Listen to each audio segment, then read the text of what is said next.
उसने जानवरों के गोबर के थैले को तोड़ मरोड़ दिया जो उसने इकट्ठा किया था, फिर इसे पूरे शरीर पर लगाया। अगर वो ऐसा करती है तो मरे हुए लोगों को उसके शरीर की गंध नहीं आएगी। उसके बाद उसने अपना खून निकाला। एक फोन जैसे खिलौने पर ताजे खून की गंध फोन की आवाज के साथ मिल गई। वास्तव में वहाँ अजीब सी गर्जना थी। वे पहुँचे।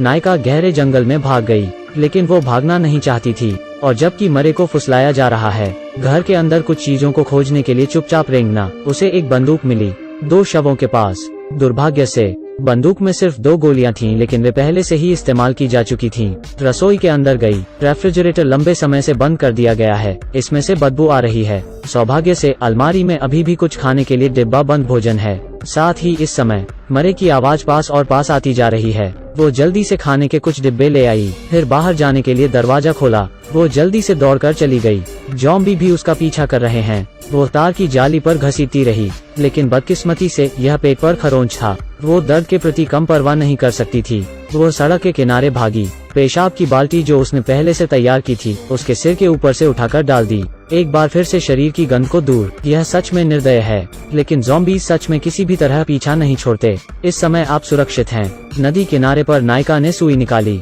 फिर घाव को खुद से सिल दिया। ये योग्यता उन सभी को उसके पति ने निर्देश दिया था। आधा साल पहले ज़ॉम्बी रोग फैल गया। उसका पति उसे ले गया। कुछ महीने की बेटी को लेकर नगर परिसर में भाग गई। उसने उसे अपने को जीवित रखने का ज्ञान सिखाया, चलाना सिखाया और अभ्यास कराया कि बंदूक का उपयोग कैसे करते हैं। आखिर में जीवन को अभी भी दिन के माध्यम से व्यवस्थित किया जा सकता है। जब तक उनके बच्चे को बुखार न हो, उसके पति ने बुखार कम करने के लिए दवा खोजने का साहसिक काम किया, पर उस रात वो वापस नहीं आया। कल नायका को अपने पति का शव बाहर मिला। उसका शरीर काट लिया गया था। उसने अभी भी बुखार कम करने की दवाई कसकर पकड़ रखी थी। तब से वो केवल अपने बच्चे के साथ अकेले रह सकती है। पहले दिन नायका चीजों की तलाश में जाती है। एक ज़ॉम्बी खाते हुए पकड़ा। वो धीरे से संपर्क किया, गोली मार दी। उस लड़के का खून उसके कॉल पर छलक गया, लेकिन उसने इस पर ध्यान नहीं दिया। आधार क्षेत्र में लौटने के बाद वो अपने रोते हुए बच्चे को गले लगाने के लिए इंतजार नहीं कर सकती। परिणाम स्वरूप बच्चे ने अपने कॉल पर खून खा लिया।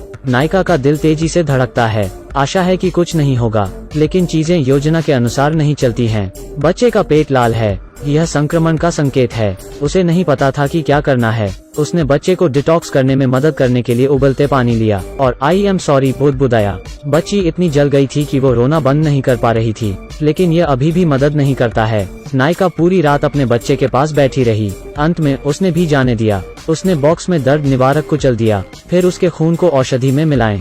उसे एक पे दें। उसके दिल में बहुत दर्द है, लेकिन कहने के लिए कुछ कठिन विचार भी हैं। इस अवधि के अंत में शायद मौत ही बचने का एकमात्र तरीका है, और नायका दिन के लिए अस्थायी रूप से अकेली रहती है। अभी भी पीड़ित, खुद को पीड़ा, भोजन की कमी। उसने फिर पेड़ की जड़ों को जोता, कुछ कीड़े निकाले। नमक के साथ आता है, भरने के साथ कुकीज बनाए, लेकिन जैसे ही उसने एक टुकड़ा खाया उसने उल्टी कर दी। युग के अंत में जब मरे नहीं उग्र थे, साधारण भोजन किसी भी चीज से अधिक कीमती है। एन का एनजी क्वेन नंग होंग वी होंग डा। वो केवल चीजों को फिर से खोजने के लिए बाहर जा सकती है। जब वो मुख्य सड़क से संपर्क किया, उसने 2 लोगों के सिलहुट देखे। उसने अपनी बंदूक उठाई और धीरे से संपर्क किया। उसने स्पष्ट रूप से देखा कि यह लाश नहीं थी। यह गंदे बालों वाली लड़की है, एक बेहोश घायल आदमी के साथ। लड़की आदमी की कमीज खींचती है। उनके पेट पर कोई लालिमा नहीं है। इसका मतलब है कि वो संक्रमित नहीं है। नायका में करुणा है। उन दोनों को वापस उसके आधार पर ले जाएं। लड़की कहाँ से है, नायका को पता है। वो आदमी उसका सौतेला पिता है।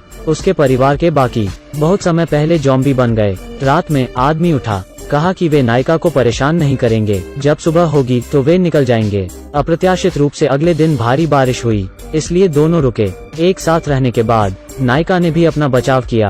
फीमेल लीड का दूसरे पुरुष से रिश्ता भी धीरे धीरे करीब होता जा रहा है। इससे लड़की दुखी महसूस करती है। उसने सोचा कि उसका इकलौता प्यार छीन लिया जाएगा। खासकर उस रात को उसने अपने सौतेले पिता को अपनी आंखों से नायका की कार में जाते देखा। दुख नफरत में बदल जाता है। भोर के बाद छोटी लड़की चली जाती है। वो अपने साथ बेस से भोजन का आखिरी टुकड़ा भी ले आई। परिणाम है वो मरे का सामना करना पड़ा। आधार पर 2 लोगों ने लड़की की दयनीय चीख सुनी, तुरंत जंगल में भागो। एक महत्वपूर्ण क्षण में मनुष्य मरे नहीं की ओर जाता है। बच्ची बचाओ, लेकिन वो मरे द्वारा पिन किया गया था। नायका उसे बंदूक से बचाना चाहती है, लेकिन पता चला कि वो बारूद नहीं ले जा रही थी। लेकिन वो फिर भी उसकी मदद करने के लिए दौड़ पड़ी। आदमी उठ बैठा और बंदूक ले ली। उसने अपनी बंदूक घुमाई और ज़ॉम्बी के सिर को तोड़ दिया। खतरा बीत चुका है। उस लड़की को कोई दोष नहीं देता। नायिका ने भी सावधानी से अपने पैर पर खरोंच को संभाला, लेकिन इस आधार के पास पहले से ही लाश है। यहाँ अब और जारी नहीं रह सकता। आदमी की सलाह के साथ नायिका आखिरकार उनके साथ जाने के लिए तैयार हो गई। वो अपने पति और बेटी की कब्र के सामने पहुंची। छोड़ने का नहीं बल्कि अलविदा कहने का अफसोस। जाने से पहले उन्होंने कुछ आइटम भी एकत्र किए। इस बार आदमी ने मरे के लिए सक्रिय रूप से चारा के रूप में काम किया। उसने चाकू से अपना कंधा काट लिया। उसके सीने पर ताज़ा खून लगाएं। जीवन को लुभाने के लिए खुद को चारा में बदल लें। खून की गंध और दूर उड़ जाती है। तभी उसके साथ एक अजीब सी दहाड़ सुनाई दी। फिर दूरी में तिरछी आकृतियों का एक समूह दिखाई दिया। बहुत तेज गति से उसकी ओर आ रहा है। वो भागने में संकोच नहीं करता। सड़क के किनारे भागो, मूत्र को उठाएं और अपने शरीर से खून को धो लें। लेकिन गंध अभी भी खून की गंध को कवर नहीं कर सकता। मरे का पीछा किया। उसने बेस पर वापस जाने की हिम्मत नहीं की। मरे को काटने के लिए केवल दूसरी जगह चला सकते हैं। दूसरा पक्ष, नायिका पशु गोबर में ढकी हुई है। उस छोटी लड़की की रक्षा के लिए उसकी तरफ ले लो। जब तक मरे नहीं चूसते तब तक प्रतीक्षा करें। वे चीजों को खोजने के लिए दूसरे लोगों के घरों में घुस जाते हैं। नायिका ने बैग में रसोई में रखा खाना, लेकिन ध्यान नहीं दिया कि छोटी लड़की अभी भी उसे घूर रही थी। वो जाने ही वाली थी, तभी उसे डंडे से मारा गया। लड़की ने नायिका को अलमारी से बांधा। उसने अपना मुखौटा भी उतार दिया। इस चीख ने मरे को जल्दी से आकर्षित किया और छोटी बच्ची अपना सारा सामान लेकर भाग गई। जल्द ही जीवन दरवाजे के बाहर आ गया। नायिका रस्सी खोलने के लिए खुद को जोखिम में डालती है। फिर मजबूत ब्लीच बाहर निकालें, शरीर की गंध को खत्म, फिर फ्रिज में छुपाएं। इस तरह वो एक दुर्घटना से बच गई।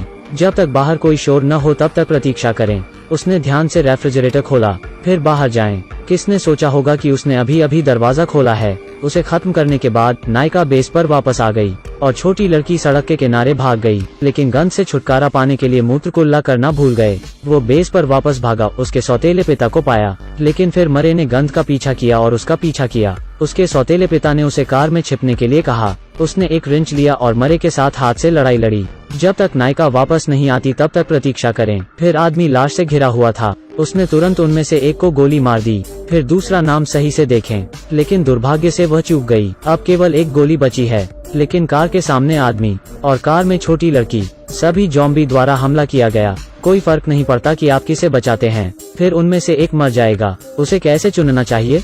कोई भी इस पर विश्वास नहीं कर सकता। अंत में आदमी मर गया और नायिका छोटी बच्ची को लेकर चली गई। उसे क्यों बचाओ जो सिर्फ उसे मारना चाहता है? क्योंकि नायिका जानती है कि इस अवधि के अंत में मृत्यु एक रिलीज है। जीवित सबसे बड़ी पीड़ा है, खासकर जब उसने अपने सभी प्रियजनों को खो दिया ताकि वह जीवित रह सके। नायिका वास्तव में इस दर्द को समझती है, इसलिए उसने छोटी बच्ची को बचाया। मोक्ष की तरह दिखता है। वास्तव में यह सबसे क्रूर सजा है।